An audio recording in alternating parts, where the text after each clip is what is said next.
Welcome to the Cory Lee Show, where our focus is on building leaders and transforming culture. My name is Cory Lee, and in each episode, I aspire to ignite something on the inside of you that encourages you to grow yourself and to make an impact on the world around you. Welcome to the Cory Lee Show.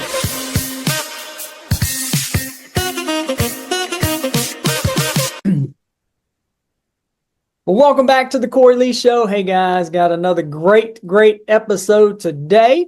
Got my friend Chuck Parish on. And by the way, Chuck, you were on the podcast last year, and your podcast episode, mine and your conversation, had the most downloads of any other conversation I had or any other episode that I did last year.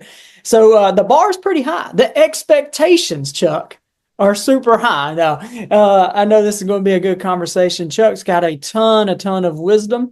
Chuck is a pastor, but he also, very much like myself, he does leadership training, does speaking, coaching, and just really mentoring and pouring in the lives of other people. And Chuck is a man of great wisdom. Like I said, he's someone that I can go to. And then, one of our mentors, Chuck, he always said, before you ask somebody what they think, make sure there's somebody who actually thinks. Well, Chuck is someone that I know who thinks about his answers and has a spirit of wisdom about him. And so anyway, Chuck Parish, welcome to the Cory Lee Show again. Man, it's awesome to be back. Yeah, no doubt. How cool is that? The most downloads.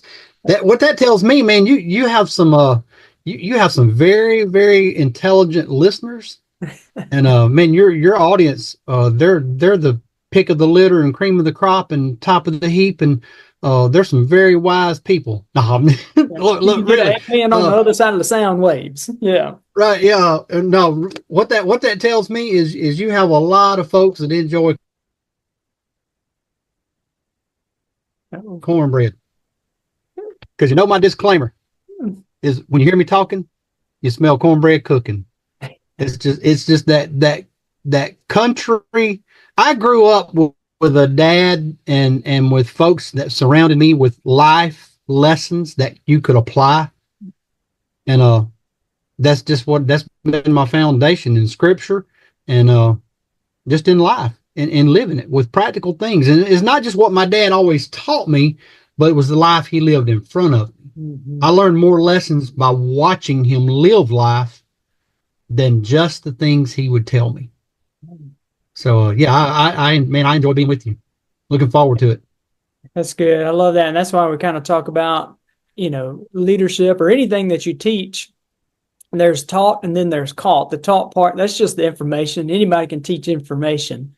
I can go read one of my books over there and tell you all about what I learned, but the caught part, that's the life experience. It's the information lived out. And that's what's caught. And that's what you're talking about with your dad. And so I love that. Well, Chuck, I know we got some good stuff to talk about today, but one of the things that I wanted to just kind of share with some of our listeners before we jump into some more content pieces is that me and you are partnering together. We're going to do a goal setting workshop called 2025, your best year yet. We're going to do it down where you're at, down there in Hattiesburg. We'll be at Pearl River Community College, and it's going to be a great time. And so for anyone listening who's interested in that, we'll have the links in the show notes for tickets there. Tickets are $100, but you want to get in the room to me, whenever I go to those things, the content's always good.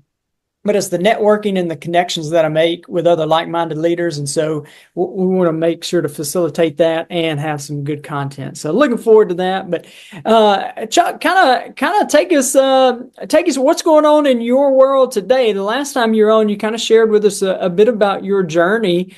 But what are some of the things that you're working on today?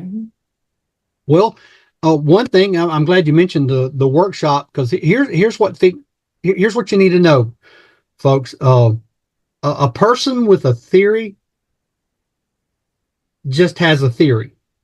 They just have the information. But a person that has an experience always trumps the theory. Mm-hmm. So when you talk about setting goals and you talk about your best year yet, and those terms we use to lay out how do we measure what we want to do, you can read a lot of self-help things. You can read a lot of you can download goal setting apps and all those things. But if all it is just some information you've gathered, you have a theory. Mm-hmm. But what's going to happen is you're going to hear experience talk. You're going to hear experience in the room. So you will leave with some actionable steps that have been proven by they've been lived. So you won't leave with a theory. You'll leave with some actionable steps. So yeah, I'm excited about that and what's going on. And here's the thing I've learned. I'm 56 years old now. I lose track of how old I am because I really don't keep up with it. And here's what I realized. There are times I've gone through life, and what kept me up at night was my worries, my problems, things I needed to fix. And I would get so absorbed into that. And that's human nature. That doesn't mean that there's something wrong with you, that you have concerns. But I have found myself in the past year, somebody asked the question the other day, it may have been you, Cory, what are you thinking about at 2:00 in the morning? And that really resonated with me, because here's what I've realized. The thing that keeps me up at night now is not my problems. It's my vision. Yeah. And there's such a hunger, there's such a desire. When I use that word vision, it's the fulfilling of my purpose. It's that thing is what drives me. And we have moments. I've experienced them in the last few weeks, last month. You have things that happen, and sort of like a boxing match. You can prepare for the blows that you see your opponent happening, and you can counter those, and you can even absorb the pressure of it when you see it happening.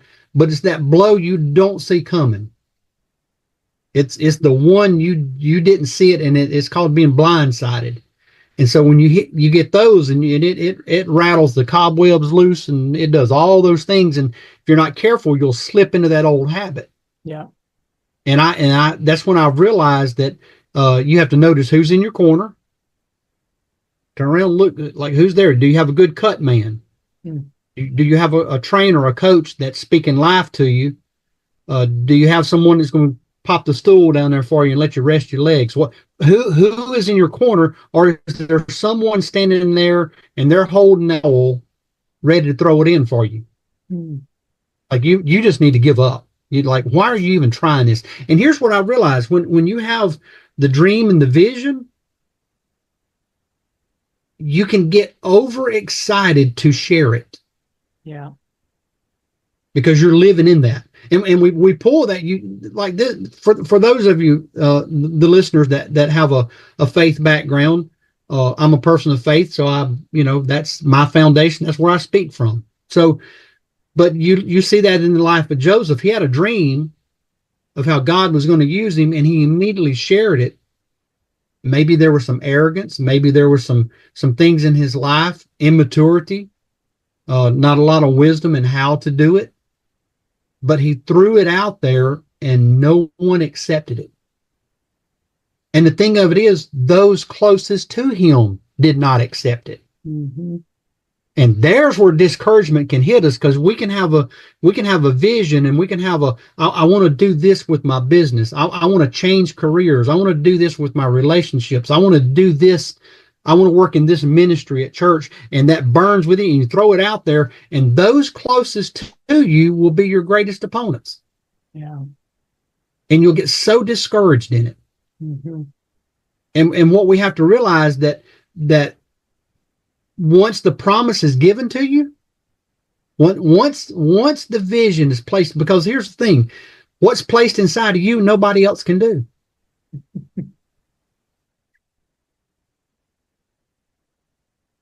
Now, that does not mean that God's purpose will not be fulfilled, because if you don't step up to the challenge, he will bring another person in that spot. That's the cold hard facts. So we have to recognize the invitation we have to join what he's doing, and that's called a purpose and a vision that he puts in our life. So here's the thing: once that happens, then the problems are going to come. How I want to say this: If you did not have a vision for your life, you would not have the courage to endure the problems you face. See, the problems are going to be there.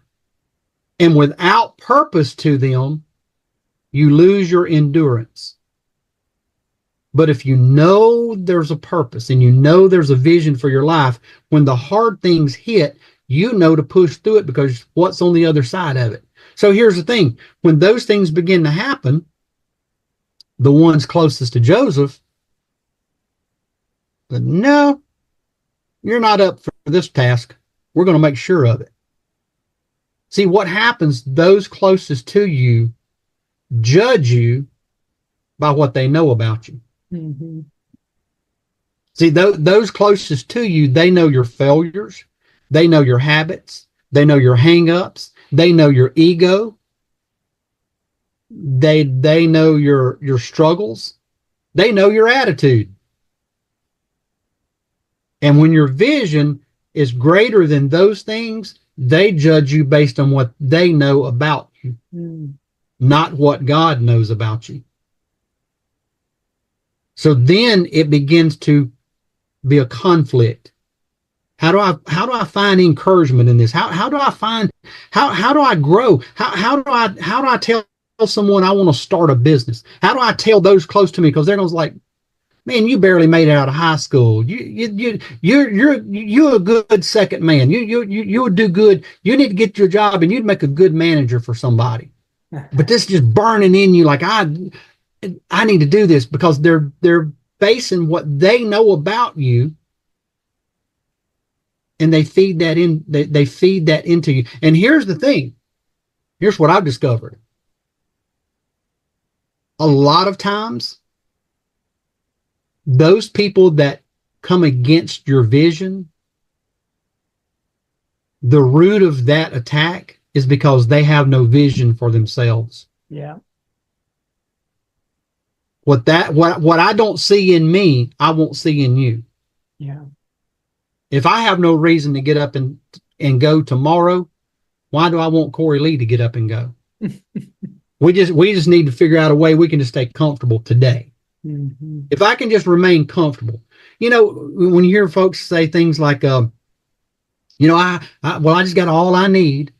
I got enough to survive and the Lord's blessed me with that. And I'm just content with that. Here's what I hear. It's just about me and my survival. And I really have no vision to do anything else. Mm-hmm. My prayer for me, my wife and I, Baby Cakes and I, every morning when we do our prayer, and we do this thing, we anoint each other with oil and we have our family prayer, just she and I. And in our prayer is that God blesses the businesses we serve with opportunities to serve the people that business serves. And this is what we pray. Lord, bless us with more than we need so we can be a blessing to others. Folks, we can't give what we don't have. And if you're content with not having, your dream will never happen. But as I was saying, those folks that are close to you, that judge you based on what they know about you, they're the ones going to attack you the most. Yeah. And that's where that discouragement. But when your dream is yours and you own it and you begin to craft it and define it and you begin to work that thing down. See, here's the thing. Oh man, I got to say this. Those folks that threw Joseph in the pit, his brothers, every one of those men had callings and promises and visions for their lives. You realize who was standing around that pit? Judah was standing there. Yep. Judah, the praise, the element of praise that we base our praise and our worship is just birthed out of Judah. Judah had no idea that the lion of the tribe of Judah would be born out of his lineage. He didn't see his dream. He was killing somebody else's. See, standing around that pit there was Dan. And the promise that came to Dan was that the scepter would never leave his hand. And out of him, see, Dan had no idea that Gideon was going to be one of his descendants. He had no idea Samson would be one of his descendants. He did not realize his own dream, so he's killing his brother's dream. Mm-hmm. Those closest to you have callings and dreams on their lives, and they may not realize it yet, so they'll squash yours. Mm. So here's is this okay? We're doing all right? Yeah, okay, brother. All right. So I want whoever's listening, whoever's tuned into the Cory Lee podcast today, and you're downloading this and you're going to take and absorb it. I want you to leave with a nugget that says your dream and your calling will be fulfilled if you'll see it through. Mm. Endure that process. I heard one of my favorite preachers. He made this statement. He said, if you're going to experience the dream, you have to endure the nightmare. Hmm. That's the thing, right? So how do you take care of that? How do you do that? And here's what I thought of. I talk about my dad a lot. I miss him every day. And there's not a day that goes by that I don't think about him in some capacity. And I can remember, like I said, I'm 56. I remember when I first got my driver's license. You know how that is as a teenager? Man, you can't wait. Can I borrow the car? Can I go? Can I do? Well, my dad, he always loved, my dad was a big guy. He was a big fluffy guy. He always said he was built for comfort, not speed. He wasn't the athletic cut guy. He just built for comfort. So anyway, he always loved big cars. We always had a big car. Well, family, for all my brothers and all that. Anyway, my dad had a Lincoln Town car that he had picked up and had ordered. It came with a aftermarket engine it was one of the police interceptor engines and all those things they had put in this Lincoln. Thing would run, man, and it was one of the big ones. Like we're talking about back in the day when the back seat looked like the sofa in the living room. It was huge. And so plain, man, he loved that car. Well, there was one night when a buddy of mine, Travis, was coming to spend the night with me. We were going to watch movies and just snack out. So my dad let us run up to the store. In here in the South, we have stores called Piggly Wiggly. You've never shopped till you shopped at a Piggly Wiggly. So Travis and Pop gives me the keys to the car, and he lets us run to Piggly Wiggly. And we go in there, man, we're getting chips and snacks. We're just loading up on stuff to go. And there's 3 or 4 guys, a couple of women in front of us checking out. And we're just in line. And that's all that was in the store. It was late at night, and we were just making a late night snack run. And they walk out ahead of us, and we pay for stuff. Well, they walk by the car, and Dad's antenna that was sticking up on the car, one of the guys take it, and he just bends it. For what? I have no idea why. And he takes that thing and he gnarls it all up. And Travis looks at me and he goes, "Oh no, man." He's like, "Your dad's going to kill us." He knows how he felt about the car. And I said, "No." I said, "We're going to go show him." He said, "No, we need to see if we can straighten it out." I said, "No, don't touch it. Don't touch it." So we go back to the house and I go inside. We put our stuff down, and Pop was in the bedroom. So I walked back there. I said, "Can you walk outside for a minute? I want to show you something." And he come walking out, and I showed him the antenna. I said, we went in the store, came out. There was folks ahead of us, walked right by the car. Don't know why he did it, but you need to know. Here it is. He said, "Get in the car, boys." No idea what it was about. I was all right. So me and Travis, we load up. We head to Piggly Wiggly. My dad goes in there, and the cashier, little lady, she's there, and he comes in and he says, "You see this boy?" He was in here a few minutes ago. There was the people ahead of him. Do you know who that was? And she said, oh, yeah, I know who that was. And she called, well, I'll just a random name. That was Joe. You know where Joe lives? Well, if you go out here, I think it's house. And she says where to go. He goes, thank you very much. I'm thinking, what is about to happen? I mean, here's my dad, warm and fluffy, and he's this lovable guy, you know. And we load up in the car, and sure enough, we drive. He finds the house, and the driveway drops down off. It drops down off the road. It goes back in this house, sitting back to itself. And we pull down there, and there's 4 or 5 guys sitting up on the porch, and they're out there. They're drinking. They're doing all those things. My dad, he opens the door. He says, "Just wait right here." And he goes up to the counter, and he up to the porch, and he asks. He says, "Is Joe around here?" Nobody knew Joe. We don't know Joe. Who's Joe? He ain't here. All right. My dad comes sat back down in the car. Well, about that time, there was a vehicle parked right next to the porch of their house. And this guy, he's kind of leaned back like this, and he sits up. And when he sits up, the street light catches the side of his face. And I see him. And I tell my dad, for some reason, I said, "That's Joe right there." He said, "Sitting in that car?" Okay, he opens the door right back up.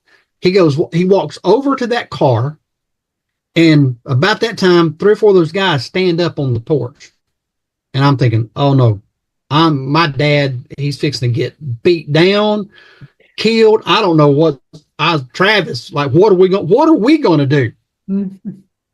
And with such a confidence, with an authority tone in his voice, he looked at those men on the porch. He said, "Gentlemen, sit down. I didn't come to talk to you. I need to see him." Hey guys, I hope you are enjoying this episode of the Cory Lee Show. Y'all, I am on a mission to build leaders and to transform culture. So if you're looking for a speaker who speaks directly to the heart, a mentor to come alongside you and your team, or if you're in a position where you're looking for a personal coach who embraces where you are and also believes in who you could become, then I would be honored to walk this path with you. Simply reach out to me on my email at Cory@CoryLeeLeadership.com. Look, let's make your vision a reality. Contact me, and together we'll navigate the path from aspiration to achievement. Your transformation, it starts now. They sat down. It was like, "Yes, sir. Yes." And so the guy, he lets the window down, and he asks, "Is you Joe?" "Yes." And this is all my dad said. He pointed over to the car, and he said, "You see that car right there?" "Yes, sir." He said, "That's my car." "You see that boy sitting in that car?" "Yes, sir. That's my boy. When they go to town, I expect both of them to come back in the same condition. Do we have an understanding?" "Yes, sir. Yes, sir." And he got in the car and took us home. In that moment, I realized my dad was the defender and the protector of what was his. Mm. Regardless of the odds, regardless of being outnumbered, he staked out his territory. He set his boundaries, and he set the limitations. You know, and later on, I could go to town, and if I saw that guy, he'd go on the other side of the sidewalk. There was never another issue. Don't even know why that one was there. I have no idea to this day. But here's the lesson. Here's what I want to leave the folks. What if that boy in that car is your dream and your calling? And every time you go to town, it gets damaged, and it gets defaced, and it gets violated. At what point are you going to stand up and say, "You see this dream? This is my dream. You see this calling? This is my calling. And when I step out on it, I expect it to come home in the same condition." Mm-hmm. And you set the boundaries of that negative talk. You set the boundaries of that negative You're not going to make it. You're not worthy. You don't deserve this. Have you seen the economy? Have you seen the state of our world? Have you seen what's going on? Why do you think this will succeed? At some point, you're going to have to set the boundary and say, no, this is mine and I will protect it. Mm-hmm. So just like that dream Joseph had, and there he is at a pit, and you come through, you come through Dan, and you work the process, and there's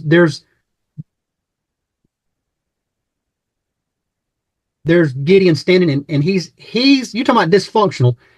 He's threshing wheat in a wine press, hiding out, surviving on what he could survive on. And at some point, when he didn't believe what was good about him, the angel came to him and said, "You mighty man of valor." Oh, not me. Not I mean, I'm the least in my family. My family's the least in the tribe. The tribe is the least in all the nation, and the nation ain't nothing to speak of. You talking about some negative self-talk. But he stood his ground. So I want to encourage your listeners today. The dream and the vision they have, that thing that keeps you up at night, not your worries, but that thing you want to accomplish, protect it, defend it. That's the lesson I learned from my dad, not by what he taught me, but by what I watched him live. Mm-hmm. Now, you have any questions for me, sir? I know I went on a rant.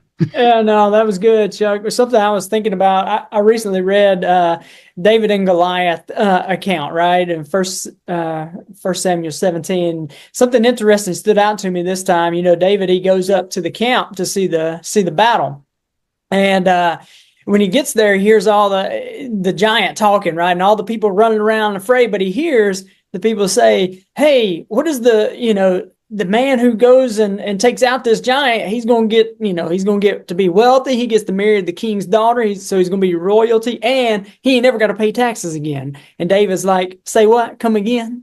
And he asked the people, but what happens as he's asking the people, his brother comes up and says something to him. And that's what you were talking about. Those people who try to cut you down, and it hurts more when it comes from the people closest to you, right? The people who should support your dream. His oldest brother comes to him and he says, "Who'd you leave those few sheep with?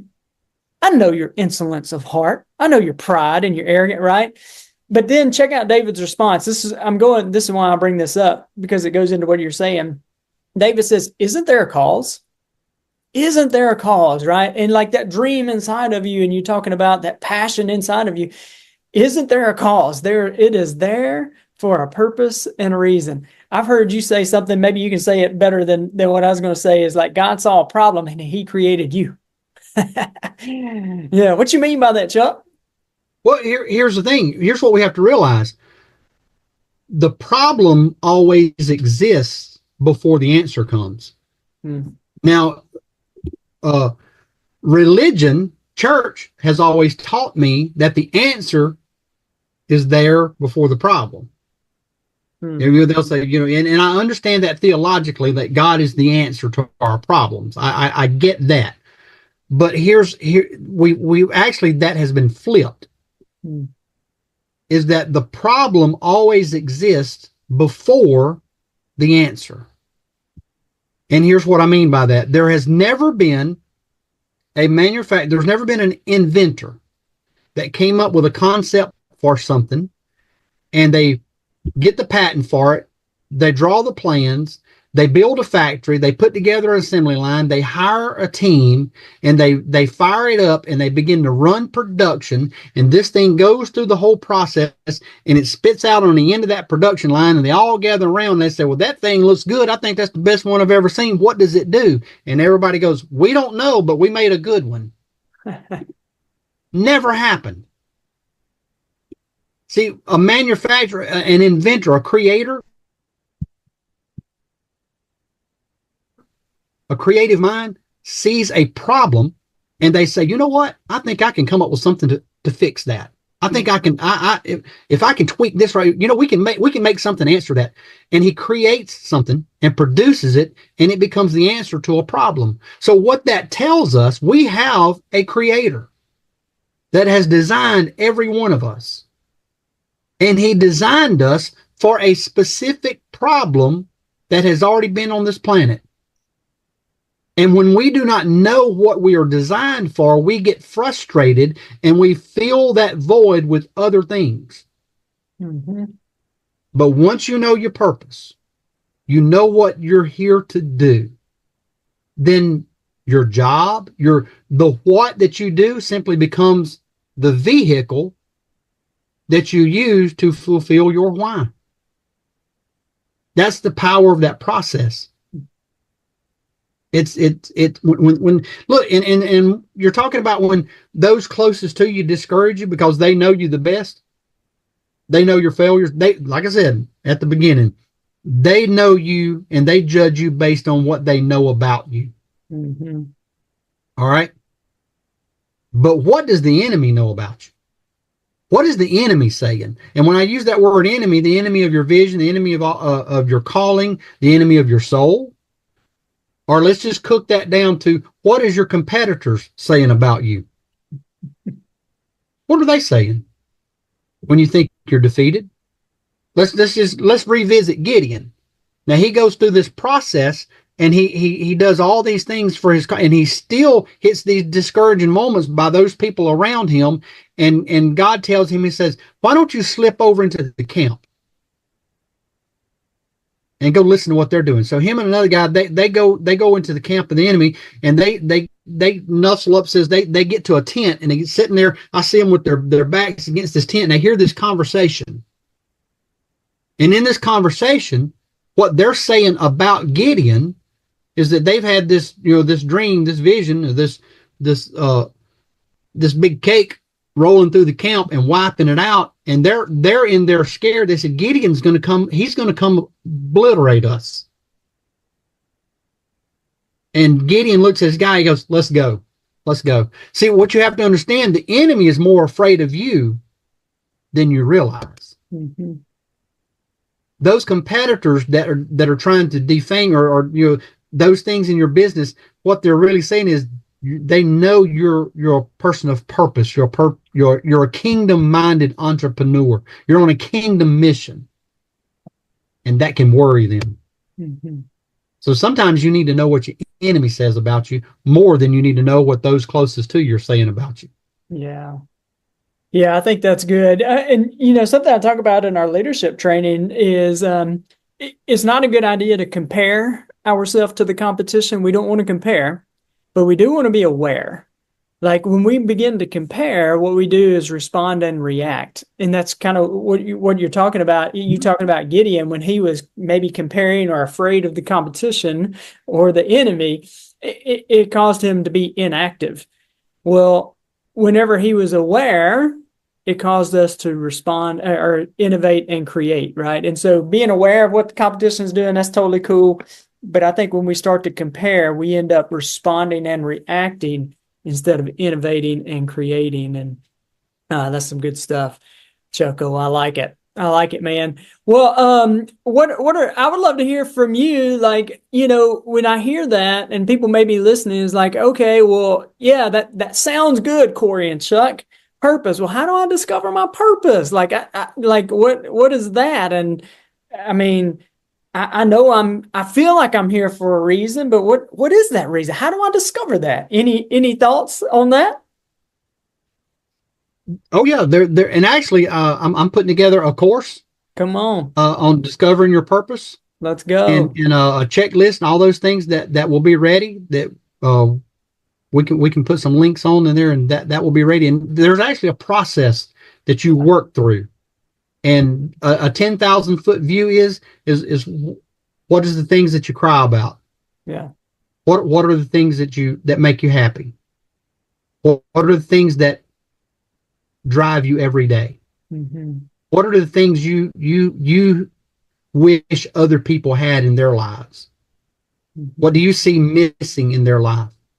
These are indications of a problem you're supposed to solve. Yeah. My wife and I, we determined years ago that when we go out to eat, when we go shopping, when what in those, we have predetermined that we're going to be known as good customers. Yeah, man. Now, and here's where that comes from. You're talking about discovering your purpose. You go into a place and you say, well, man, you get bad service there, or there's this or that or whatever. I see what's missing. So I want to compensate and be known as the good customer that begins to elevate. Now, there are places we go and eat that are regular places for us. And our service is never bad. There are places we shop, and when there are certain clerks and certain people that are on duty, we never have bad service because it has created we answered a problem that they were dealing with, these customers that you can never make happy. You see, I know that's a very simple thing, but yeah, no. So to discover your purpose is to find what do you see missing in people's lives? Become that. Yeah. I've interviewed, and I actually read a survey years ago, but I've interviewed just on my own waitresses, servers, whatever the correct term is on my mom, she was a truck stop waitress. So I grew up, that's what she did. She worked the midnight shift at a truck stop. Wow. Serving truckers coming through, and there were many nights I spent in a booth when there wasn't a sitter, and my dad would be gone maybe to go preach or something like that, and I would have to go to work with her, and I spend the night on a blanket in a booth, and I watched her serve people coming in. And I can remember one of my best memories of this is that when those guys would come in, they would ask at the door, what section is Jackie working? Because they knew she was going to, she was going to take it, but she created that. So I learned that by watching her. So here's my point. When you create that environment to become a good customer, I was talking waitresses, and here's the thing. One of the questions was, what is the best time to work, and what is the worst time to work? That's gonna blow your mind. Their best times, Friday and Saturday. They said everybody's had a few. They're enjoying life, man. They are fired up. They said the worst time, Sunday afternoons. Mm-hmm. I've heard, yeah. They said the church crowd, you can't make them happy, and they're horrible tippers. Mm-hmm. And that hit me so hard. I'm like, we represent a kingdom mindset. We represent a better way to live. We represent kingdom businesses. And yet we're known as a group as the worst customers to try to serve. Mm-hmm. That blows my mind. Yeah. So that was the seed that we plan with ourselves to become good customers. So my point back to, if people are looking for a way, how do I discover that? How I do that? Well, I have a plan laid out, have steps that you can take, workbook you can go through. All this is in play to be put together, and it will be available, and you can download, get those things. But that's coming. Yeah. I like it. And I agree, when you start looking at purpose, it's really those things that kind of stand out to you and really taking awareness of that. Like, there are some movies that I'll watch and that really just stir me, right? You know what I'm saying? Like, and those are what you're saying. Those are all clues. The things that sometimes can frustrate you, those are clues. Some of the things that you're passionate about, and those are all clues. That's what you're saying. And when you get those clues, being aware of those clues and just kind of sitting with that. Yeah, I like that, Chucko. Good stuff. I'll say this. Another indication is when if you can't find what your purpose is, what is missing. How I said that. You remember I just said, look at what is missing. So here's what I mean by that. When purpose is not known, abuse is inevitable. Mm. If you do not know the purpose of an object, of a thing, it's inevitable that object will be abused. Now, abuse, you look at it as a compound word, which is abnormal use. Mm. If you do not know the purpose of a relationship, it will be an abusive relationship. It will be abnormally used. If you do not know the purpose of a child, that child can experience abuse, abnormal use. You see what I'm saying? If you do not know the purpose of your life, you will abnormally live your life and it will be an abusive life. But when you know purpose, I've used the analogy over and over and over. I think I did it last time, but I collect fountain pens. Now, this fountain pen, the purpose, it was invented to make writing, instead of a quill and a bottle of ink, now it's in a tube and you can use it. Now, you could take, it has a sharp point. I could actually take this if I didn't know what it was actually for, and I could go to a sheetrock wall and take a hammer and drive this pen into the sheetrock and hang a picture on it. And it would hold the picture. Yeah. It would be successful in being a hanger. But it's not in its intended purpose, so therefore it is being abused. It's being abnormally used. Mm-hmm. And a lot of people can be successful in what they're doing, but they're out of purpose. So they live an abusive, frustrated feeling. So I encourage you to discover your purpose and defend it and stand your ground. Defend it. That's my car and that's my boy. Yeah, I like it. And I expect them to come home the same way they left. That's it, right? Chucko, I'm 100% with you, man. I believe every person that is listening, they've been created on purpose, for a purpose, and that mistakes, mess ups, failures, all that's events, not identity statements. And so I appreciate you, Chuck. Hey, so say somebody's listening and is like, man, I want to connect with old Chuck. Boy, I'll tell you what, he sounds like good old, like you said, what'd you say, cornbread and biscuits or something? Like, I want to connect with that man. Or I want to find out more about your purpose thing that you've got put together. How do people connect with you, Chuck? All right, you can just go to parishleadership.com. And when you open that up, there's a contact me tab. Hit that and you just send me a note and I will respond to you. You can find me on Facebook, naturally, Instagram, all those places, on X or Twitter or whatever that. All your standard places. You just look for Chuck Parish on there, but parishleadership.com, and go to the contact page and you just punch that in, and that way you can, if you put in there, I want to know my purpose, I will know what you're looking for, and we will get you set up. And if you're in the area, just come see us January. There you go. We'd love to see you, right? I like that. Chuck, we'll have the links in the show note, but say maybe somebody's driving down the road and they are listening. And how would they spell Parish? Parish. There you go. One R. One R. Yep. One R. Parish Leadership, y'all. Well, Chuck, man, you've added a ton of value, a lot of nuggets. I just want to say, appreciate you. You are someone that, I know I say it a good bit to you, and truly want to just honor you. You are someone who elevates those around them. You do expect the best and bring out the best in people. Your eyes light up a room. I can tell that you enjoy life. And man, just honored to call you a friend, honored to have you on the podcast, and just thank you for being with us today, buddy. Thank you. Great to be back with you. Yeah. Well, guys, I know Chuck has added value to you. Feel free to leave some comments. Feel free to reach out to Chuck. We'll have the links in the show notes below. But make sure you like and subscribe so you can stay up to date with all the latest episodes. And you can get to hear from amazing folks like Chuck O. I call him Chucky P sometimes, Chuck O.